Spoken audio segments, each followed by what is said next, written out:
சகோதரரே, அதை பிடித்து கொண்டேன் என்று நான் எண்ணுகிறதில்லை. ஒன்று செய்கிறேன், பின்னானவைகளை மறந்து முன்னானவைகளை நாடி கிறிஸ்து இயேசுவுக்குள் தேவன் அழைத்த பரம அழைப்பின் பந்தய பொருளுக்காக இலக்கை நோக்கி தொடருகிறேன்.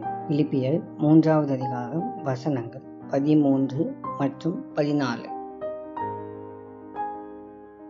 நம்முடைய வாழ்க்கைக்கான இலக்கை நோக்கி நாம் தொடர்ந்து செல்வதற்கு சில நேரங்களில் நாம் பாதுகாப்பாக அல்லது வசதியாக நினைக்கின்ற காரியங்களை விட்டு விலகி செல்ல வேண்டிய சூழ்நிலைகள் வரலாம். ஆனாலும் நாம் கிறிஸ்துவினுடைய பிரதிநிதிகள் என்பதை மறந்துவிடக்கூடாது. நாம் செல்லுகின்ற பாதை பரிசுத்த வேதாகமம் சொல்லுகின்ற காரியத்தோடு ஒத்து போகவில்லை என்றால் வேதாகமம் சொல்லுகின்ற காரியங்களை செய்வதில்தான் நாம் கவனமாக இருக்க வேண்டும்.